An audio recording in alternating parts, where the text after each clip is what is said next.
ito ay rated SPG, striktong patnubay at gabay ng magulang ang kailangan. Isang mapagpalang araw, kapamilya.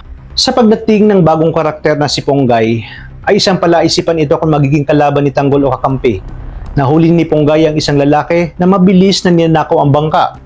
Mabilis niya itong pinagsabihan, ngunit bigla siyang sinita ng mga taong nasa paligid na wag umano itong magmalinis kahit pulis na ito.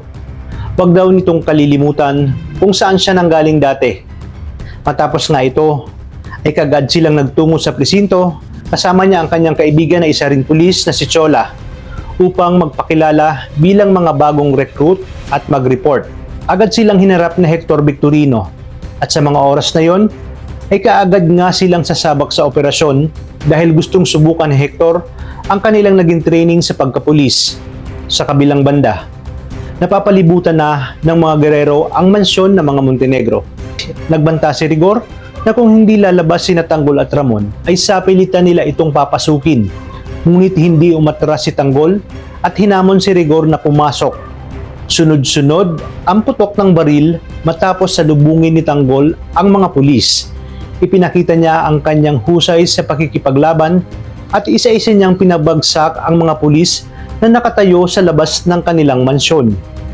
Nagpakawala naman ng granada si Hector papasok sa loob ng mansyon ng mga Montenegro. Nataranta itong si Divina at sinabi niya sa lahat ng naroon na lumikas na umano sila. Ayon sa kanya, hindi nila kaya ang dami at mamamatay sila doon, na siya namang sinalungat at pinigilan ni Tanggol at sinabi na hindi niya hahayaang mamatay ang kanyang pamilya sa loob. Matapang siyang nakipagsagupaan at patuloy na nakipagbarilan sa mga pulis.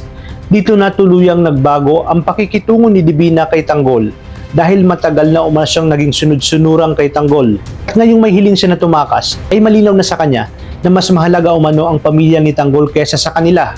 Sa madaling salita ay ginamit lang umano sila ni Tanggol sa lahat ng laban nito. Dito nating makikita ang pag-aklas ni Divina sa grupo at tuluyang kakampi sa mga kalaban, ang mga Montenegro. Ibig sabihin, siya ang magiging mata ng mga gerero sa mga Montenegro. Siya ang isang anay na sisira sa mga Montenegro. Patuloy ang pagpanggap niya na kakampi, ngunit ang totoo, palihim siyang nagtatraidor at magre-report sa mga gerero. Kaya naman kapamilya, pakaabangan natin ang mga susunod na kaganapan dito lang sa bagong yugto ng paborito nating teleserye.